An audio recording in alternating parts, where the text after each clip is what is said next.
Hamilton County 911. Oh, I killed my boyfriend in self-defense. Okay, what's his name? Ryan Carter Poston. He's an attorney in Cincinnati. We are talking about the Shayna Hubers case. How could we not? There was no doubt about who pulled the trigger. This wasn't a whodunit. And I grabbed the gun and I shot him. The question that was left for all of us to decide was the why. Very bizarre. Nothing like I've ever heard before. Ms. Huber's psychological condition was seriously abnormal. At any point in time, when you were with Miss Hubers, did you see tears? No, ma'am. This case was about two people who never should have gotten together. Ryan always put pressure on me to orgasm. I thought that she was clingy. I thought she was a girlfriend that couldn't let go. He had a new love interest. That's what sent her over the edge. She was just very, very upset, and she was kind of saying how she was going to kill him. There were only two ways he was leaving his condo that night, either as Shayna's boyfriend or in a body bag.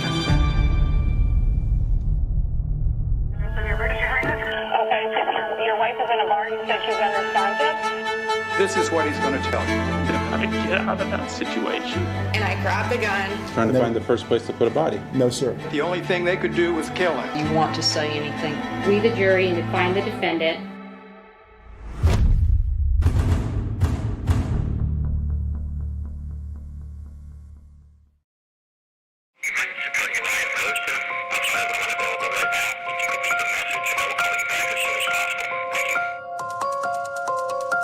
Ryan was the most laid-back, easy guy you'd ever meet. He was a very good lawyer. Carried himself like a professional. It was always important to Ryan to carry yourself. Looks mattered to Ryan Poston, a young Cincinnati lawyer. You always have to look professional. You have to look like a lawyer. He thought that it was important. And looks mattered to his new girlfriend, Shayna Hubers, a college student across the river in Kentucky. Shayna Hubers is a very talented woman. She got through school in 3 years. She had a scholarship in music. She had a lot going for her. He added her as a Facebook friend after he saw some photos from her from spring break. Shayna is a very pretty girl. You know, that's undisputed. And he saw something that he liked looking at, I guess. For Shayna, this relationship was everything. And having Ryan on her arm sure looked good. Telling people that she was dating this 29-year-old attorney who had his own firm in Cincinnati sure sounded good. They dated on and off for more than 18 months, leaving a trail of text messages that documented a very rocky, on-again, off-again, obsessive relationship, replete with jealousy and deceit and rage.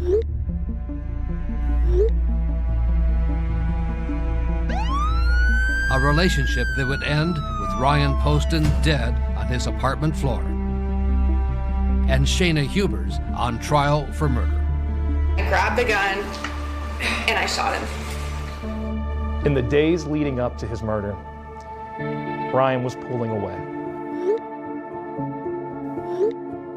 I thought that she was clingy. I thought she was a girlfriend that couldn't let go. He didn't want to hurt her feelings. He wanted her nicely to go away. She communicated to her friends that she was losing him, that she thought it could be real this time. We found countless instances where Shayna Hubers would show up at his apartment, somehow get in, and be laying naked on the couch when he came home from work.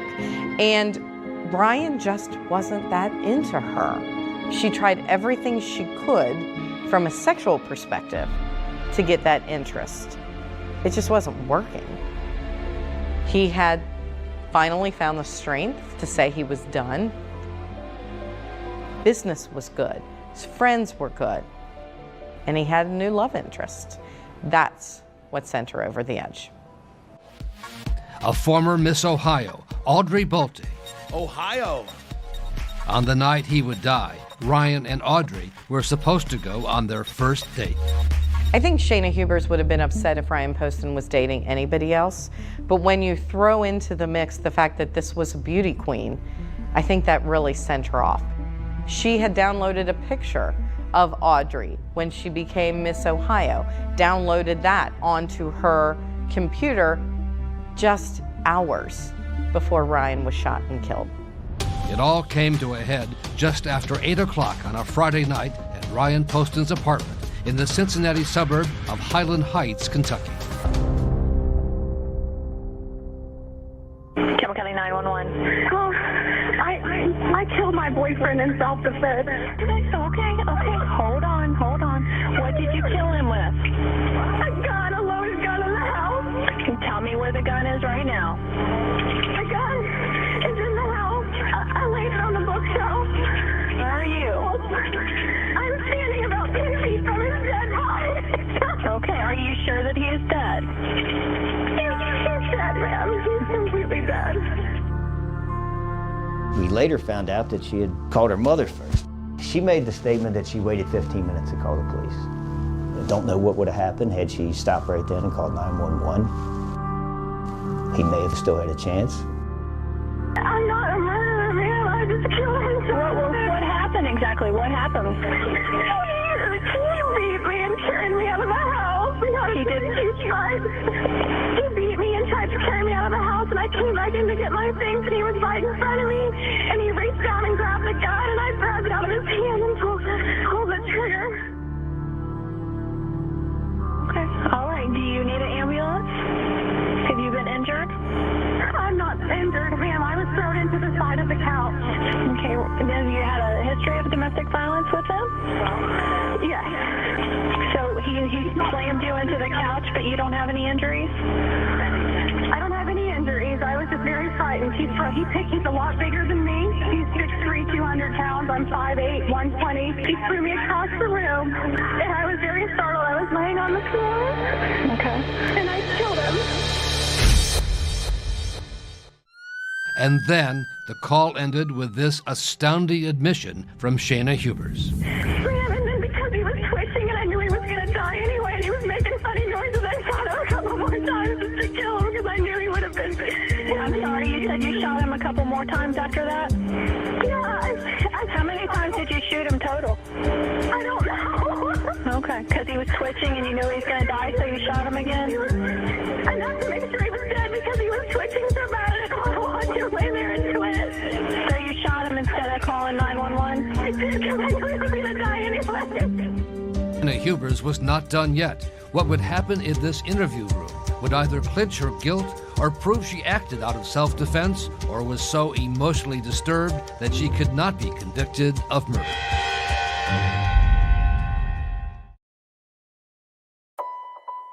Your name is Shayna? Shayna Huber. The right to remain silent. Anything you say can always be used against you in a court of law.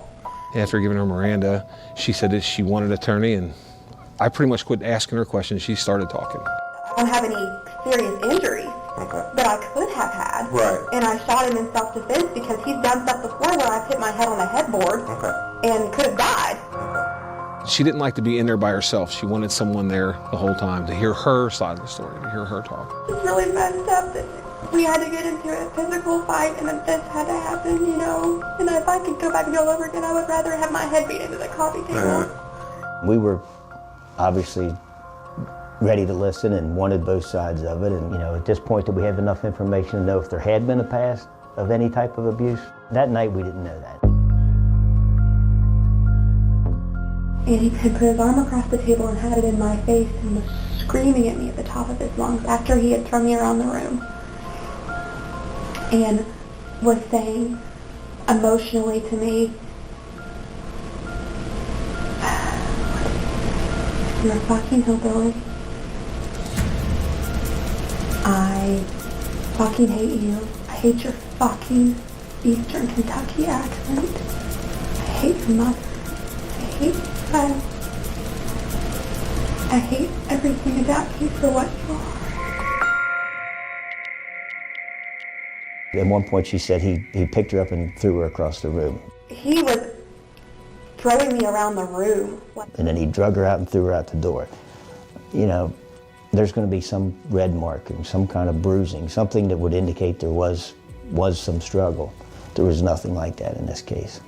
And her account of a struggle in the apartment did not match the crime scene photos.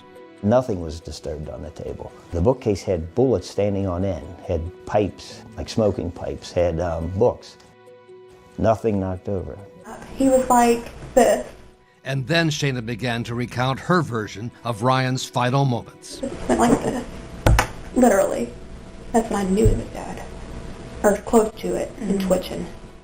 I was in a back room with Chief Birkenauer listening to the words that she said. And I continued to find myself shocked by the harshness of her words, kind of a flippant nature. Shot it once and didn't shoot again for a while. But I was watching him die. And it was so painful to watch him die and to know that I had done that. That I just walked around the table and shot him where I knew he would die immediately. Bill and I turned to each other and said, did we really just hear that? Did she really just say that?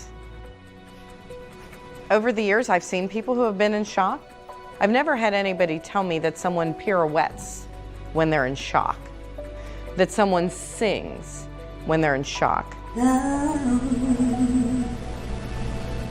that somebody snaps their fingers and says, I did it, when they're in shock. I did. Yeah, I did. She was desperate to tell her story, to have people hear her side. She wanted to get that all out there. And I really think in her mind, Shayna thought that everybody would just buy it, that none of us were smart enough to see beyond the facade.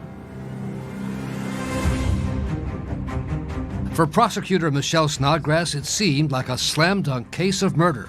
And at first, that's just what happened. Sentenced to 40 years for killing her boyfriend. His name was Ryan Poston. Shayna Hubers guilty of murdering her boyfriend, Ryan Poston. The jury recommends 40 years, an emotional day for the family of the man shot to death. But less than a year later, a crushing blow. Well, it was discovered that there was a juror who had sat on our first jury who had previously been convicted of a felony offense. Under the law in Kentucky, if you have a prior felony conviction, you are excluded from serving on a jury. Shayna Hubers' conviction was overturned, and the judge ordered a new trial. There was disappointment on our part, but the real struggle for us was the pain for Ryan's family. That closure was torn away from them, that peace of mind was torn away from them, and that they were going to have to undo whatever healing they had done and live it all again. At the Kentucky jail where she had begun serving her 40-year sentence, Shayna Hubers was jubilant. Now she had a new chance to tell her story, a new chance for freedom. This was her last chance. We had no idea what direction her defense was going to go. We had no idea what she might take the stand and say. We knew all bets were off.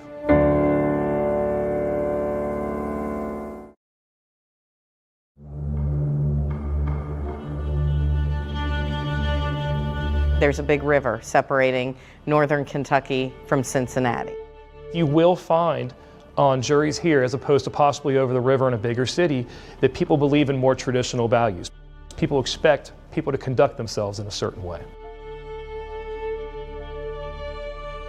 All rise.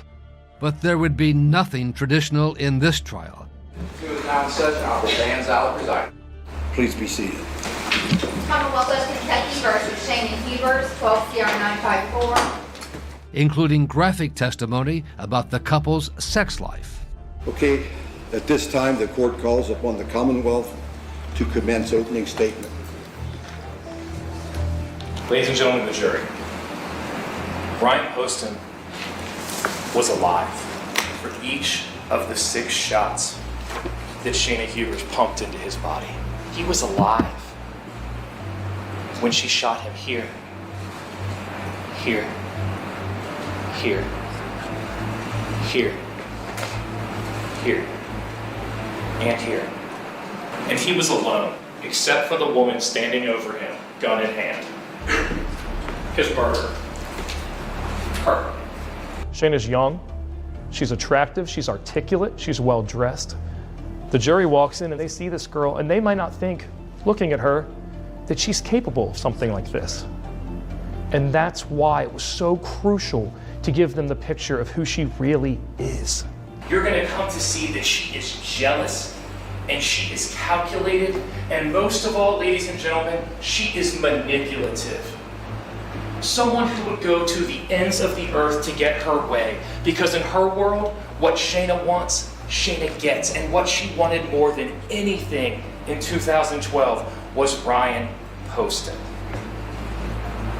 There were only two ways he was leaving his condo that night, either as Shayna's boyfriend or in a body bag. For the new trial, Shayna's family hired a new lawyer. Good morning, ladies and gentlemen. David Eldridge of Knoxville, Tennessee, with a new strategy that did not rely on self-defense, but instead on her state of mind that night. Our approach was to focus more on the extreme emotional disturbance. Kentucky's murder statute says if you kill someone, intent to kill them, that it's murder unless it's done under extreme emotional disturbance for which there's a reasonable cause. I knew it was already done. It was already done. For Shayna Hubers, a last chance to plead her case. If the jury believed her, she could be convicted of manslaughter instead of murder and be out of prison in a few years. We were running a manslaughter defense, yes. You'll hear terms like borderline personality, post-traumatic stress disorder, psychological outcomes, and how those are expressed in her experience and behavior. And Shayna Hubers' defense lawyer painted a much different, darker picture of Ryan Poston than the jury had heard from the prosecution, feeling the stress of his job the night he was killed. He is in a very dark mood, is very upset.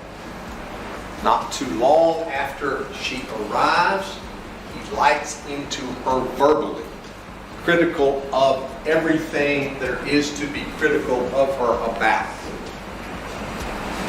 Her mother, her family, her education, where she's from, her appearance, vile comments to her, verbal assault.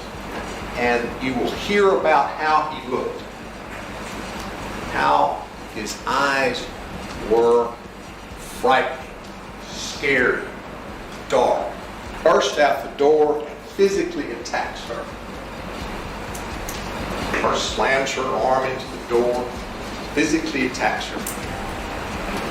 We believe the evidence will show you that Miss Hubers is not guilty of this trial. That she was privileged to outfit self-protection, or she was acting under extreme emotional disturbance. The prosecution began with the disturbing evidence of the crime scene, Ryan Poston's bloodied undershirt, and testimony from the first officer on the scene, David Fornash, who said he saw no evidence of a struggle inside the apartment. What would you have expected to see if there was a struggle over top of the table? I would have seen things knocked off the table and knocked over on the table. Was it? No, ma'am. Was anything knocked over? No, ma'am. One last question. At any point in time, when you were with Miss Hubers, did you see tears? No, ma'am. Nothing further. But for the prosecution, there was no stronger evidence than the video made of Shayna Hubers in the police station that night, played for the jury on the very first day. They saw her dancing, her singing, her admissions. Yes, I did. Her lawyers tried to put the best face on it, saying it supported the theory of emotional disturbance. I think it's just bizarre behavior brought on by the stress of what she's gone through and her own psychological condition. Even so, Because I didn't want to watch him die. Any defense lawyer would tell you that they would just as soon their client not have talked on a videotape. I knew it was already done. It was already done. For 3 hours after the events. No defense lawyer would say that was a good idea. Your Honor, may we continue? On day 2, the prosecution called one of Shayna's girlfriends, Dr. Christy Euler, a dentist with whom Shayna exchanged some damning text messages about Ryan. Ryan's been begging me to ask if you could do his veneers. But please F them up and make him ugly so he'll never get another girl. I hate him. And what is the next exchange between yourself and Miss Hubers? When I go to the shooting range with Ryan tonight, I want to turn around, shoot and kill him, and play like it's an accident. When the prosecution called the former Miss Ohio, Audrey Bolte, to testify, she described the relationship with Ryan as just developing beyond Facebook friends. Did you ever meet Ryan Poston in person? No. Based on cyber communications, how did he strike you? Funny and smart.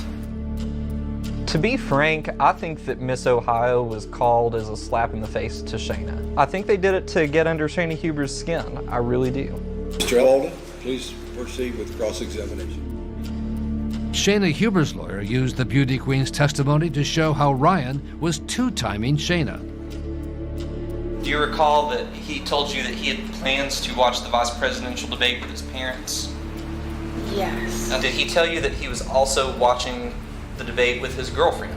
No.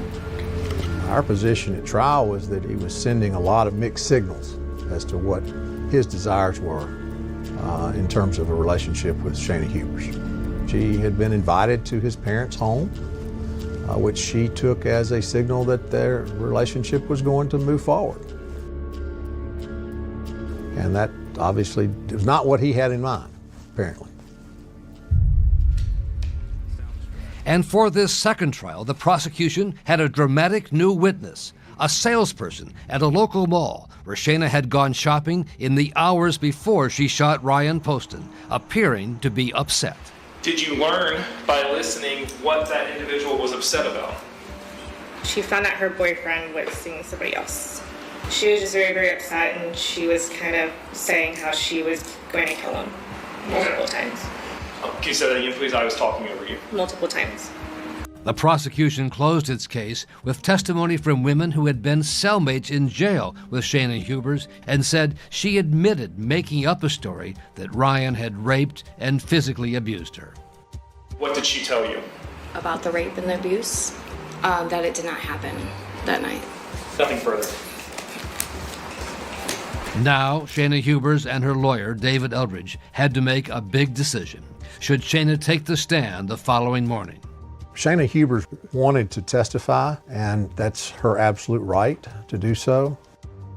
But if she did, prosecutors would be ready with an aggressive cross-examination.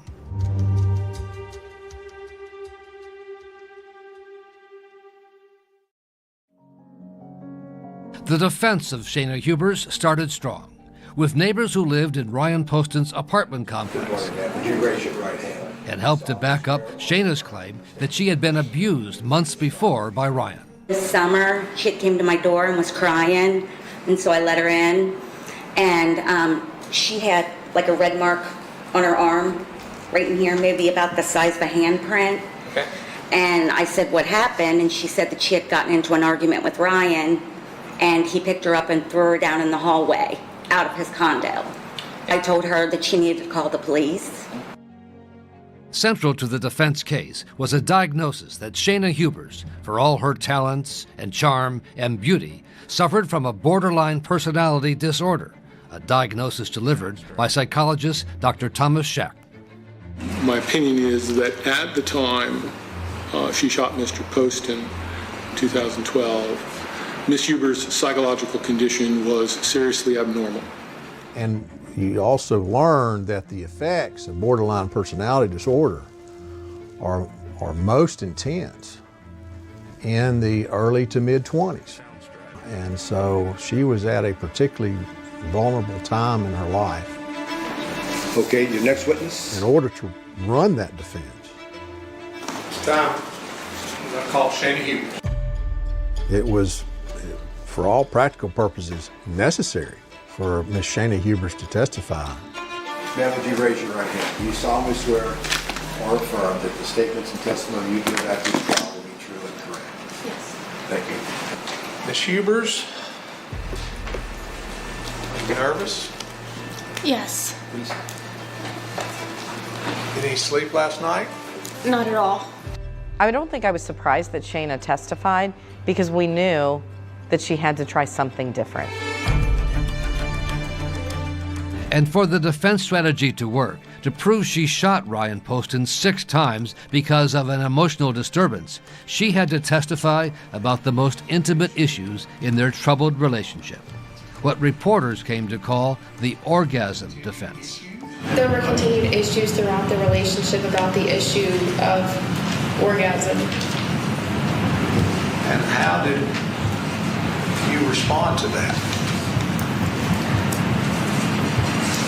I tried to please Ryan to the best of my ability. How so? He wanted to try different things, and he ordered different things off the internet to help me achieve orgasm. It was something we just had to talk about. She obviously knew that would have to be a part of our discussion. It was not something that she relished by any stretch of imagination. It was not something I relished, talking to a group of strangers about such personal things. Was there any other thing that Mr. Poston encouraged you to do in relation to your ability to orgasm? Yes, sir. And what was that? He wanted me to obtain a G-shot injection inside of my vagina, and I'm sure nobody knows what that is. I didn't know what it was. It's a collagen injection inside of your G-shot, inside of your body. There is no doubt that they tried to imply that Ryan had been emotionally abusive to Shayna. There is no doubt that's where they were going. He screamed at me, "You're a up person, and you're a person because you were touched when you were a little girl, and that's why you can't orgasm, and that's why I can't love you, and that's why no one will ever be able to love you." And then her dramatic version of what happened that night at Ryan Poston's apartment, a violent argument over breaking up. I remember trying to stand up where I was sitting on the floor, and Ryan pushed me back down by my chest. He put his hand on my chest and pushed me back down onto the floor. And I was crying, and I was hysterically crying, and I recall Ryan standing over me and grabbing the gun that was sitting on the table and pointing it at me and saying, "I could just kill you right now and get away with it. Nobody would even know." How did you react to that? I was shocked. I was afraid. I didn't understand what I had done to deserve any of this. Okay. Tell, ladies and gentlemen, the jury what happened. He set the gun back down on the table, and he walked around the table, and he was still talking, and he was still saying hurtful things. I don't remember exactly what. And he was standing up from the chair, and he was reaching across the table, and I don't know if he was reaching for the gun or reaching for me, but I was still sitting on the floor at this point in time, and I got up off the floor, and I grabbed the gun, and I shot him. Yeah, she could play a part for the jurors, for the judge, for the TV cameras. And Commonwealth Attorney Michelle Snodgrass was ready for the cross-examination. Well, we prepped for years for Shayna Hubers to be cross-examined. We had spent 7 years. 7 years we had been pouring through this material. Michelle, Cheryl, and I, and Bill Birkenauer knew this case so well that no matter which direction they went, I knew that we would have something to fight. And it kind of all culminates in that one moment when you actually have the ability to cross-examine the murderer. Hard for you, isn't it true, ma'am, when things end in a way that you don't want them to?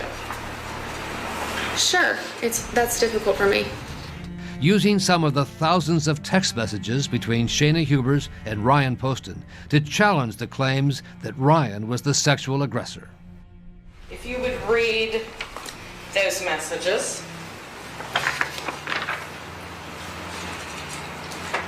What was the reason that you gave Mr. Poston for asking him to initiate sex with you? I said I didn't want to force myself on him.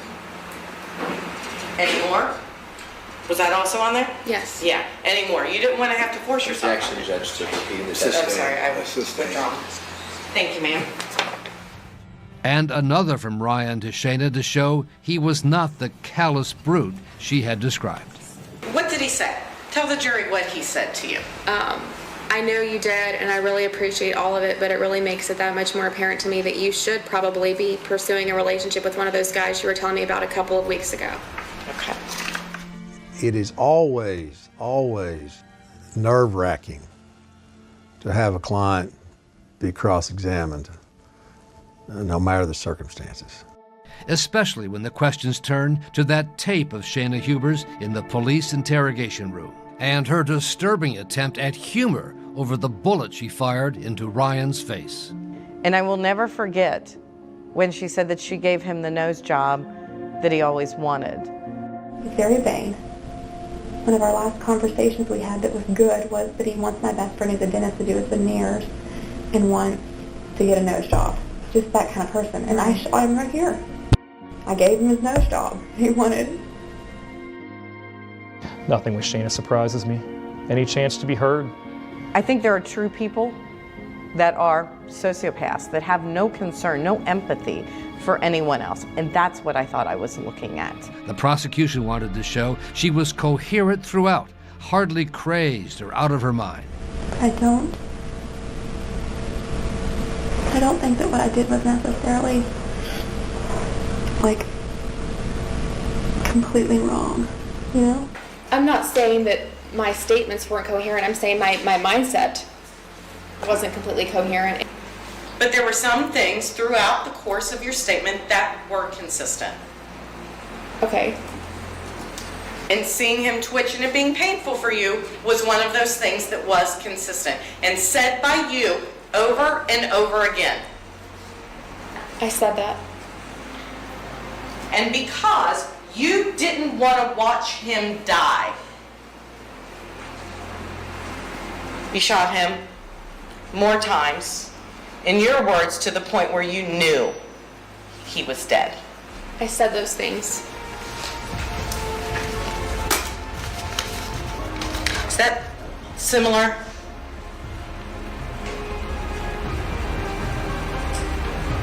To what people do when they see an injured animal? Objection, Judge. Sustained. Withdrawn, Your Honor. Please And nothing disregard further. that question. Nothing further, Your Honor. She treated him no better than roadkill. Shot him and put him out of his misery.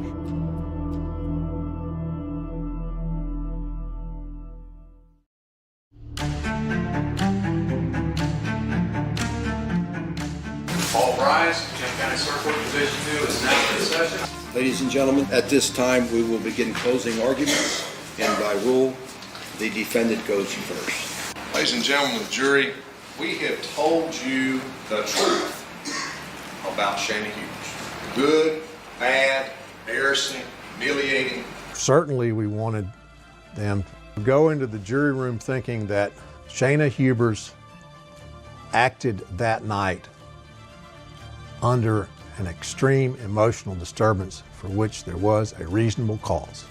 Degrading her own self-worth. I can't love you. No one can love you.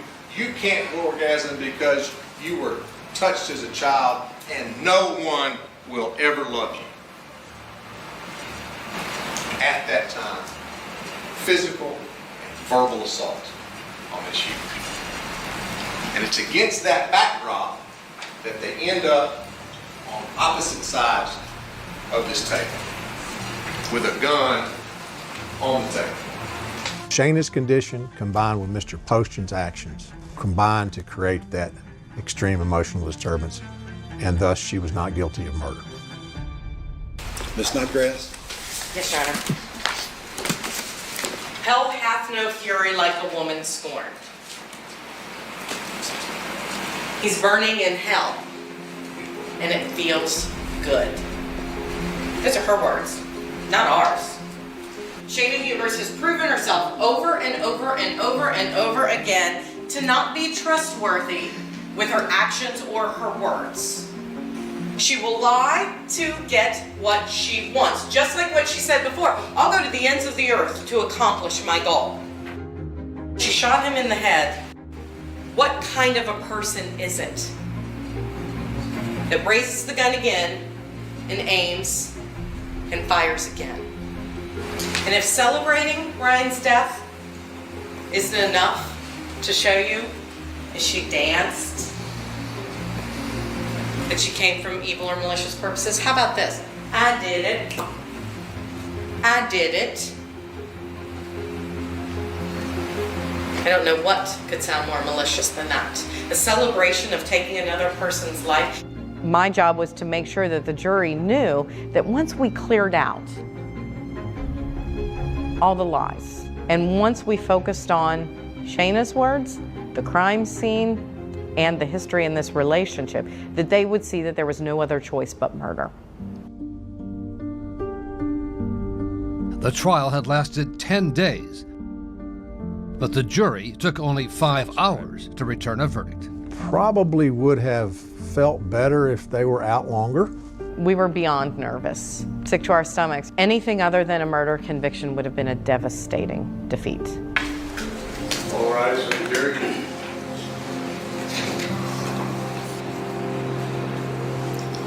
Is what you have, the jury's verdict, in your hand? Yes. Okay, would you give that to the bailiff, please? Thank you.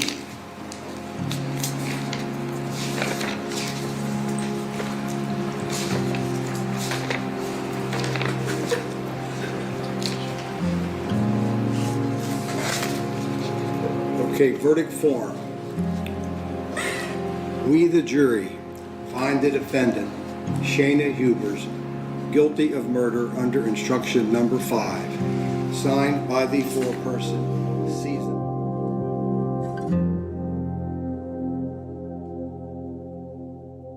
But the real drama was yet to come.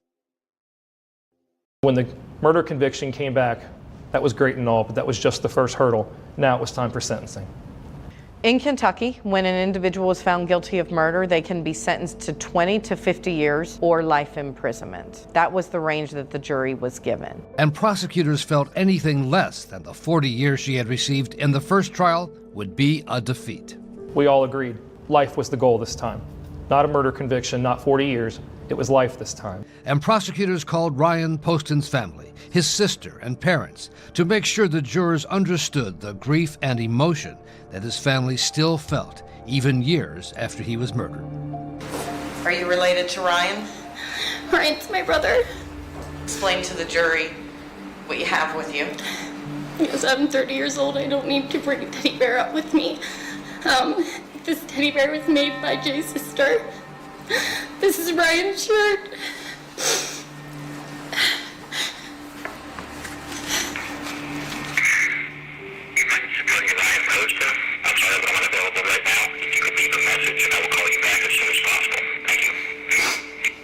That's it. That's all we have on the voicemail. It is daunting to know that I've got another 30 or 40 years on this earth, God willing. And I'll have another 35 or 40 Christmases without my son. I had my grandchildren stolen from me. I will never hold my grandchildren. She has decimated my life and many other lives. Ryan had a heart of gold. His goodness literally got him killed. His kindness got him killed. Understandable emotions from both sides for the Poston family and for her, and her mother in particular. I still remember her mother just in agony on the stand, pleading for her daughter, as any parent would. Ms. Hubers, go ahead. Shana, as I said, is my only child. My child's life has also been taken. Her family also grieves.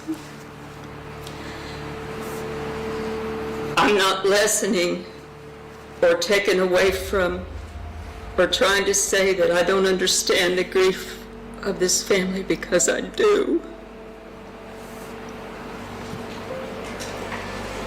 Both beautiful young people, both talented. Thank you, Ms. Hubers.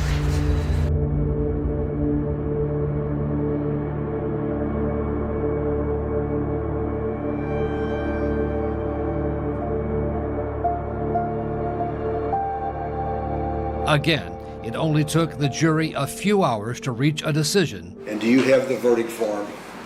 Yes. Would you please give it to the bailiff? Thank you. We, the jury, fix the defendant, Shana Hubers' punishment for the offense of murder at life imprisonment. Signed by the foreperson. That was what this was all about. That simple word, life. When the jury came back and they read the recommended sentence of life, that simple word, it was a moment that I don't think many people in this courtroom will forget. There were tears, there were hugs, and there was gratitude. So was there justice? How do you get justice for a life that was taken far too early? There is no satisfaction. You think there's some kind of relief for it, there's no relief. This is going to sound harsh, but I hope her day today is worse than it was yesterday, and I hope tomorrow is worse than it is today. She took a friend of mine for no reason at all. There'd be no penalty severe enough for there to be justice.